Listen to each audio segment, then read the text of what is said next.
हरी विठ्ठल श्री ज्ञानदेव तुकाराम. संत गणेशनाथ महाराजांच्या या पेजवरून दररोज त्यांच्याच अभंगावर चिंतन चालू आहे आणि त्यामध्ये आज मला प्रवचनाची संधी प्राप्त झालेली आहे. ती म्हणजे श्रीकांत ढवण, त्याच पद्धतीनं उजनी भजनी मंडळ, श्री संत गणेशनाथ महाराज भक्त मंडळ, या सर्वांच्या जिव्हाळ्यातून प्रेमातून माझ्याकडे हे प्रवचन आलेलं आहे. आज प्रवचनासाठी अभंग 528 क्रमांकाचा अभंग आहे. सर्व साधुजन सद्गुरू समान, ऐसे जे साधन साध्य करी, कोणे काळी पाहता न धरी विषम, तोची आत्माराम पूर्ण होये. सज्जन दुर्जन देव ऐसे जान, या नाव आपण भक्तराज, गणेशनाथ म्हणे ऐसा जो विरक्त, तया होय मुक्त सायुज्यता.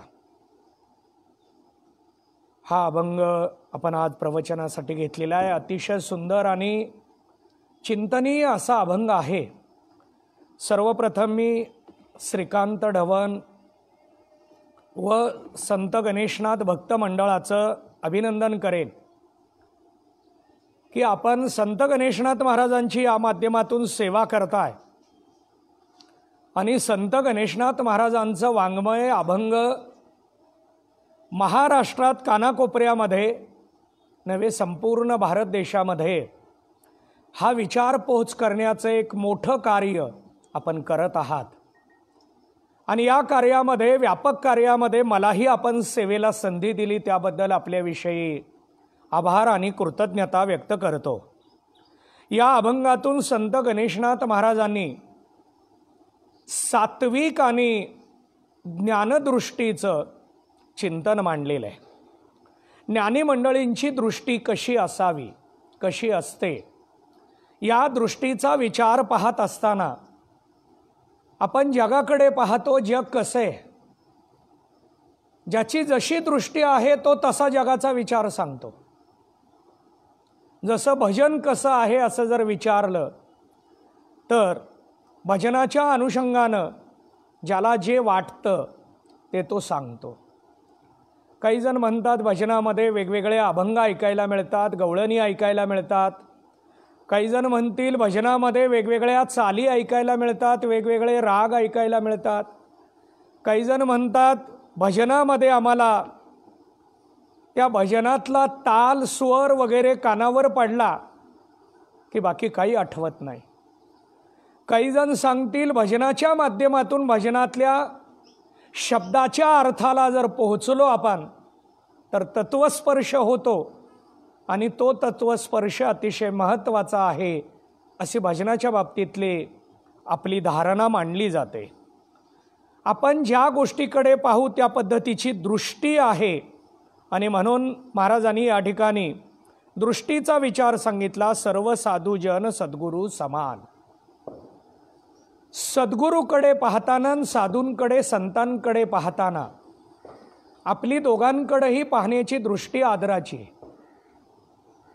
आपण संतांकडे पाहतो ते आदरानेच पाहतो, साधूंकडे पाहतो आदराने पाहतो, वारकऱ्यांकडे पाहतो आदराने पाहतो, सद्गुरूकडे पाहतो तेही आदराने पाहतो. परंतु सद्गुरूकडे पाहताना आणि साधू संतांकडे पाहतानाच्या दृष्टीत फरक आहे. सद्गुरूकडे पाहताना हे माझे गुरु, मला यांचा अनुग्रह आहे, मला यांचा शब्द कधीही मोडता येत नाही.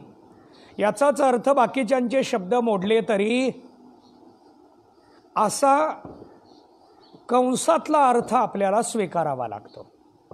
सद्गुरूच्या बाबतीमध्ये इतर साधूंच्या दृष्टीनं आपला आदर जास्त प्रगट होतो.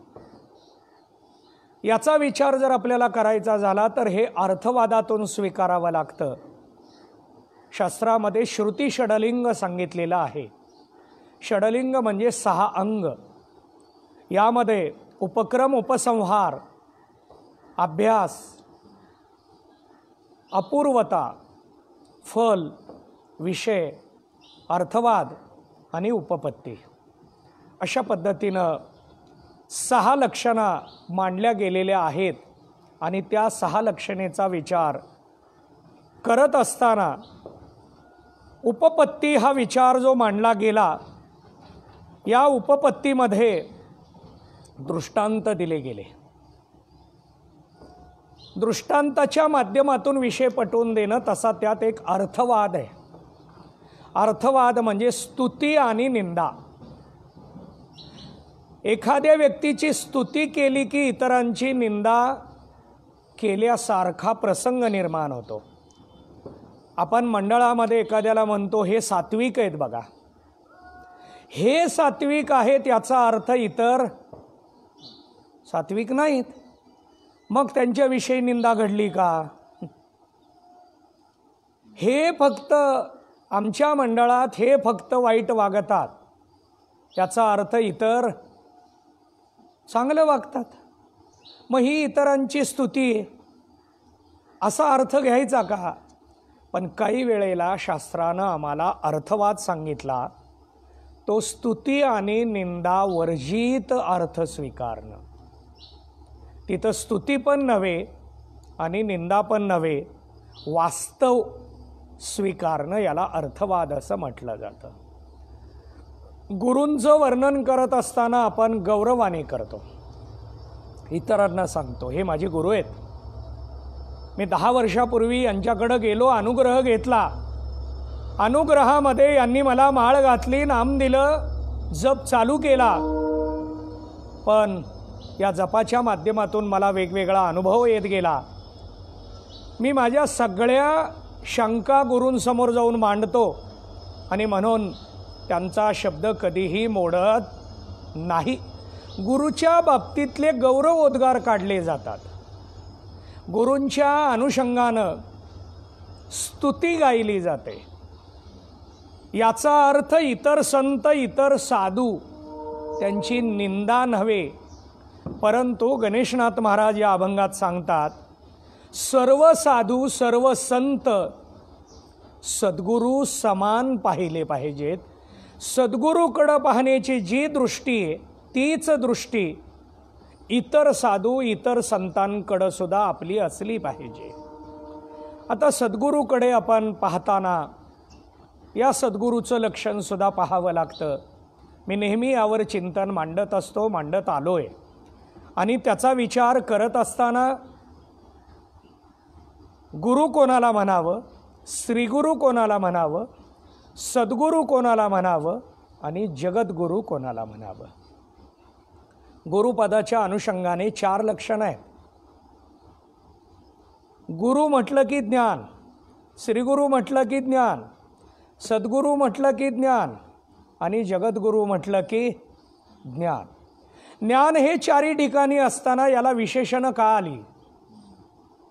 गुरु हे फक्त गुरुवाचक पद आहे, त्याला एक श्री लावला, विशेषण आलं. नंतर सद्गुरू, सद लावला, विशेषण आलं. जगद्गुरू, विशेषण आलं. ही विशेषणं का आली? ज्ञान कशा पद्धतीने देतात त्यावरून विशेषणांचा विचार मांडला गेला. जे आपल्याला ज्ञान देतात, ज्ञान देत असताना, या ज्ञानावर आरूढ करत असताना आपल्याला स्वरूपाचं ज्ञान देतात, त्यांना गुरु म्हटलं. पण त्या ज्ञानाबरोबर दैवी संपत्तीचा अनुभव देतात, त्यांना श्रीगुरू म्हटलं. त्या ज्ञानाबरोबर स्वरूपाचा, जीवनमुक्ती आणि विदेहमुक्तीचा अनुभव देतात, त्यांना सद्गुरू म्हटलं. आणि हेच ज्ञान व्यापक पद्धतीने देतात, त्यांना जगद्गुरू म्हटलं. अशा 4 लक्षणा मांडल्या गेल्या गुरूंच्या बाबतीत. याच गुरूंना आदराने बोलावं म्हणून शेवटी जी शब्द आला, गुरु अधिक जी, बरोबर गुरुजी. आपण काय म्हणतो? गुरुजी. जे ज्ञान देतात त्यांना गुरुजी, फक्त गुरु म्हणू नये, तो अपराध घडतो. आणि म्हणून जी शब्द आला, गुरुजी.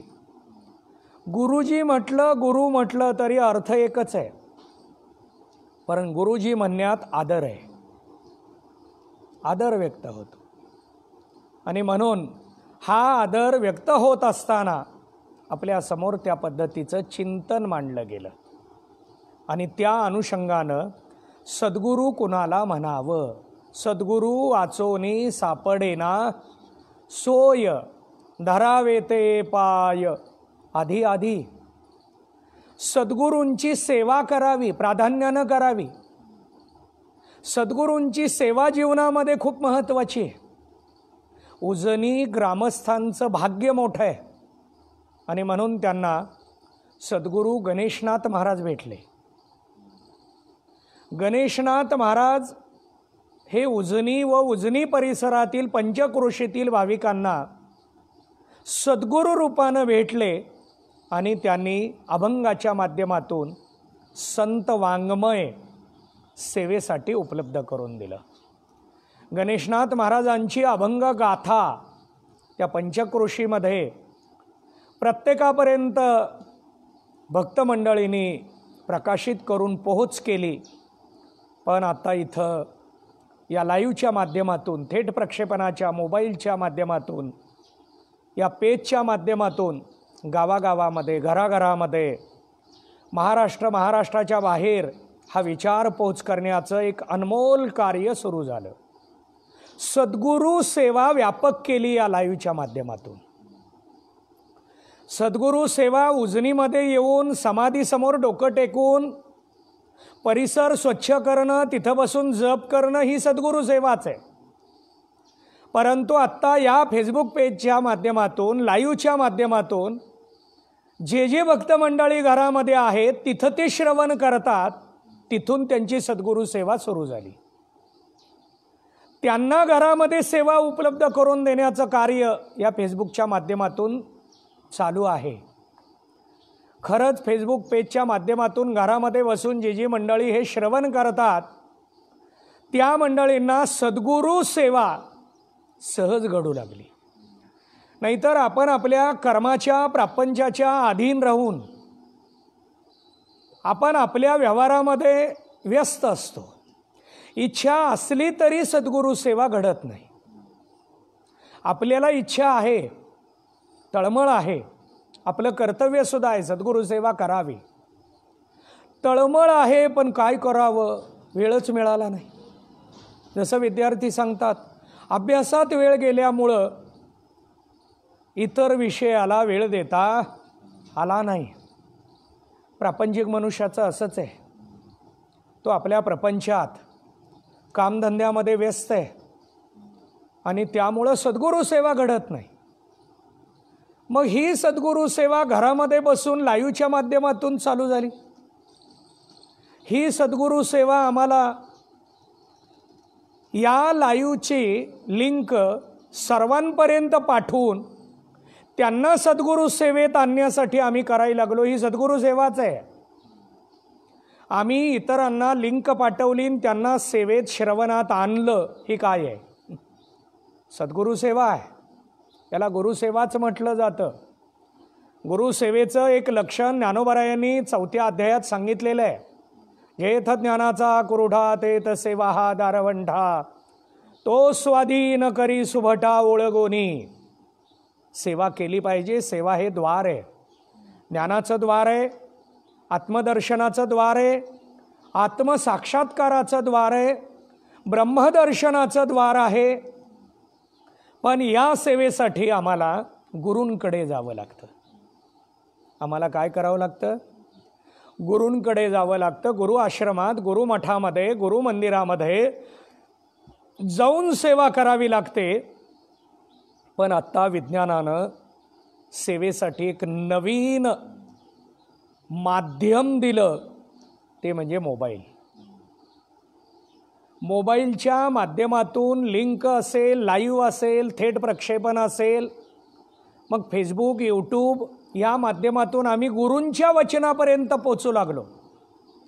गुरूंचे वचन, गुरूंनी दिलेला अनुग्रह, गुरूंची ही सेवा आम्ही सर्वांपर्यंत पोच करायला लागलो आणि गुरूंच्या सेवेमध्ये आम्ही सुद्धा सहभागी होऊ लागलो.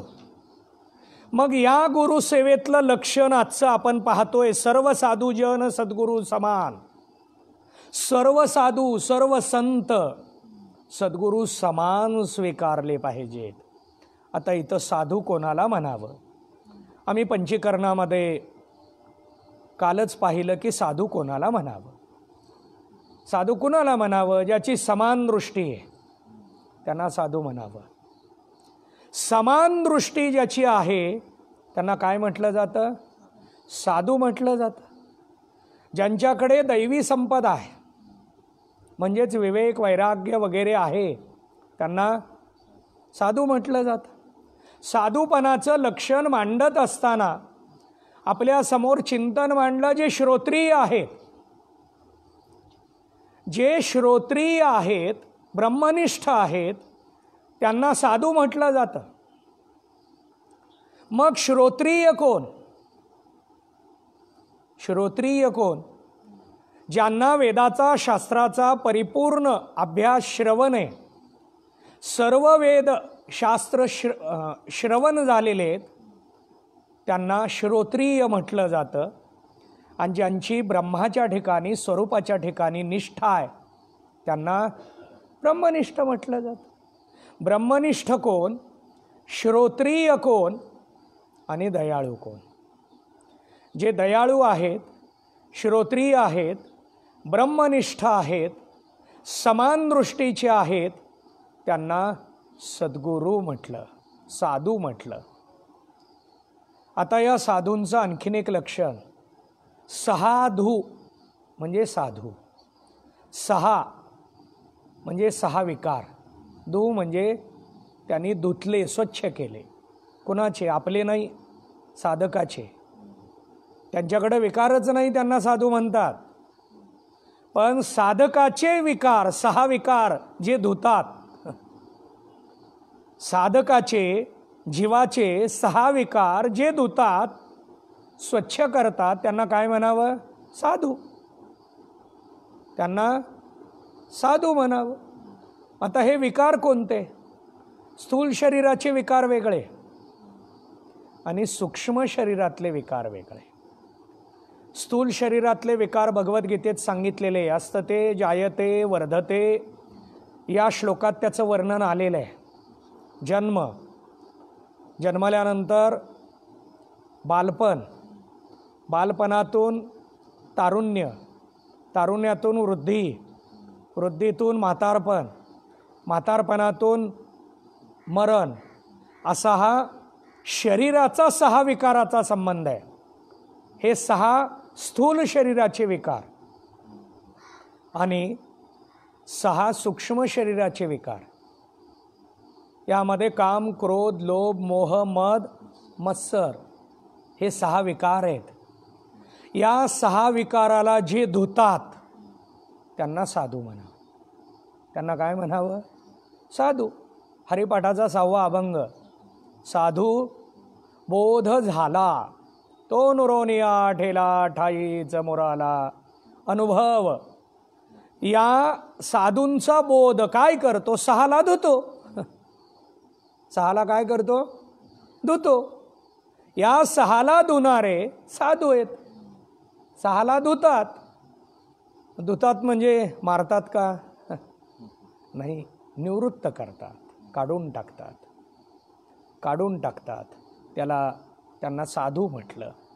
असे साधू हे आपण पाहताना साधू असतील, संत असतील, महंत असतील, सिद्ध असतील, हे सगळे सद्गुरू समान मानावे.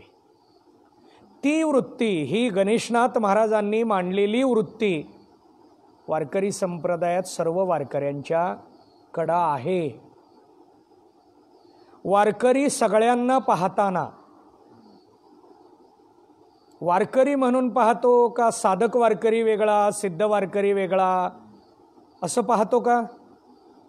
वारकरी संप्रदायामध्ये साधक वारकरी, सिद्ध वारकरी, ज्ञानी वारकरी भक्त वारकरी, वारी करणारा वारकरी असं प्रकार आहेत का? वारकरी संप्रदायामध्ये असे प्रकार नाहीत. म्हणून एक प्रमाण आहे, पाया पडे जन एकमेकांच्या पाया पडतात. काय म्हणून? काय म्हणून पडतात? तीच वृत्ती इथं सांगितली. सर्व साधू जन सद्गुरू समान. सर्व साधू सद्गुरू समान पहावे, सर्व वारकरी एकाच अवस्थेत पहावे. आणि म्हणून जो दिशेल वारकरी त्याच्या पाया पडतात. मग याचं लक्षण मांडताना असं मांडलं आपल्यासमोर, वारकरी हा महिला आहे पाहिलं जात नाही, पुरुष आहे पाहिलं जात नाही. वारकरी लहान आहे का मोठा आहे पाहिलं जात नाही. वारकरी हा ब्राह्मण आहे क्षत्रिय आहे पाहिलं जात नाही. वारकरी ब्रह्मचारी आहे गृहस्थी आहे पाहिलं जात नाही. वारकरी ग्रामीण भागातला आहे शहरातला आहे पाहिलं जात नाही. वारकरी गायक आहे वादक आहे पाहिलं जात नाही. वारकरी संप्रदायात सगळे समान आहेत. आणि त्या भूमिकेतून पाया पडे जन एकमेकांच्या पाया पडतात. म्हणजे काय? दृष्टी सम आहे. सर्वांकडं पाहण्याची दृष्टी सम आहे. आणि ही समत्वाची दृष्टी आपल्याला निर्माण व्हावी असं गणेशनाथ महाराज सांगतात. सर्व साधू जन सद्गुरू समान. आता या वृत्तीचं एक वेगळं लक्षण मांडतो. विष्णुमय जग वैष्णवांचा धर्म भेदाभेद भ्रम अमंगळ. ज्या दृष्टीमध्ये भेद पण नाही अभेद पण नाही. भेद असेल तर अभेदाचा विचार, द्वैत असेल तर विचारसागर ऐकण्याचा विचार. ज्यांच्याकडे द्वैत नाही त्यांनी विचारसागर ऐकायचा नाही. आणि म्हणून काही मंडळी म्हणतात विचारसागर ऐकू नये, वारकऱ्यांनी तर कधीच ऐकू नये असं काही जण म्हणतात. पण त्यांची दृष्टी शुद्ध झाली आहे म्हणून त्यांनी ऐकू नये. ते द्वैतातनं बाहेर पडलेत, ते भेदातनं बाहेर पडलेत म्हणून त्यांनी विचारसागर ऐकू नये. पण ज्यांची अजून भेदवृत्ती आहे त्यांनी ऐकावं. कारण द्वैत भेद जाण्यासाठी अज्ञान कळलं पाहिजे. अज्ञान गेल्याशिवाय समदृष्टी येत नाही. आणि समदृष्टीचं लक्षण मांडत असताना गणेशनाथ महाराज सांगतायत सर्व साधू जन सद्गुरू समान. ऐसे जे साधन साध्य करी, या साधनाने तो साध्याला पोचणारच आहे. आणि त्यामुळं महाराज पुढं दुसऱ्या चरणात सांगतात कोणे काळी पाहता न धरी विषम, तोची आत्माराम पूर्ण होय. हा कोणत्याच काळात विषमता स्वीकारत नाही.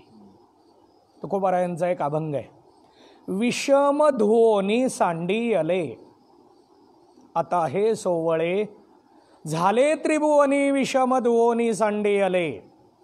त्रिभुवन, त्रिभुवनात आता काय आहे? काय म्हणतात महाराज? आता हे सोवळे. त्रिभुवनात सोवळं झालं म्हणजे आता विटाळ कुठं राहिला नाही. विटाळ कुठे आहे?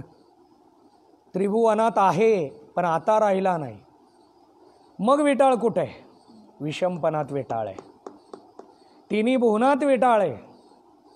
जिथं विषमता आहे, द्वैत आहे, भेद आहे, तिथं विषमता आहे.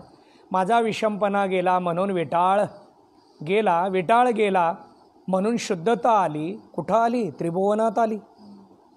ही विषमता कोणे काळी पाहता न धरी, कुठंच नाही. त्यामुळं हा तोची आत्माराम पूर्ण होय. आता हा आत्माराम आहे, स्वस्थितीला पोहोचलाय.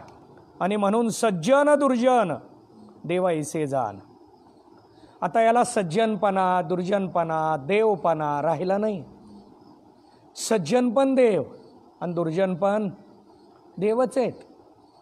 दुर्योधनाला कृष्ण परमात्मा कधीच दुर्योधन म्हणत नव्हता, सुयोधन म्हणायचा. दुर्योधन कृष्ण परमात्म्याकडे आल्यानंतर काय हाक मारायची? सुयोधना, सुयोधना. आणि आपण आहे ते नाव खराब करतो. आहे त्या नावाला तोडून मोडून नाव सरळ घेत नाही कोणी. एखाद्याचं जर आपण नाव एखाद्या मुलाचं घेतलं की समोरचा ते नाव डबल घेतो आपल्या समोर आणि तोडून घेतो, लगे नाव तोडून घेतो. पण कृष्ण परमात्मा दुर्योधनाला कधीही दुर्योधन म्हणत नव्हता, सुयोधन. सज्जनाला पहा, दुर्जनाला पहा, नव्हे देवाला पहा, दृष्टी एक आहे. आणि म्हणून या नाव आपण भक्तराज, या दृष्टीला जो पोचला त्याला भक्तराज म्हणा. फक्त भक्त नव्हे, हा भक्ताचा राजा आहे आता. का? त्याच्या वृत्तीत सज्जन दुर्जन पण राहिलं नाही आता. हा साधू हा संत हे पण राहिलं नाही. आता त्याची दृष्टी समत्वाला आली. आणि म्हणून महाराज सांगतात, गणेशनाथ म्हणे ऐसा जो विरक्त तया होय मुक्त सायुज्यता. आता हा विरक्त आहे. विरक्त आहे म्हणजे याचं वैराग्य कुठं दिसलं?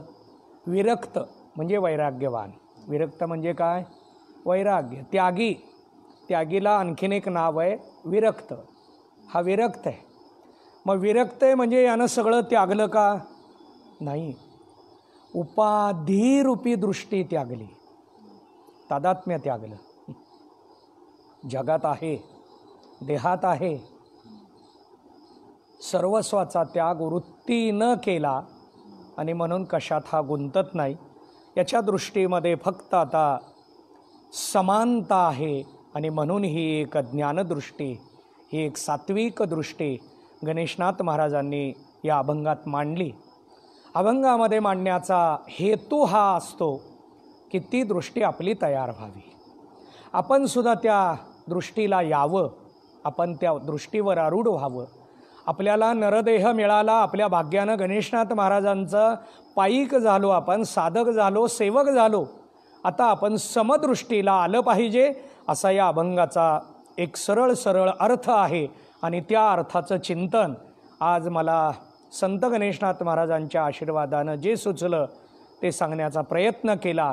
पुन्हा एकदा मी संयोजकांचे आभार व्यक्त करतो आणि मी माझ्या विचाराला याच ठिकाणी पूर्णविराम देतो. पुंडलिक वरदा हरी विठ्ठल. श्री ज्ञानदेव तुकाराम.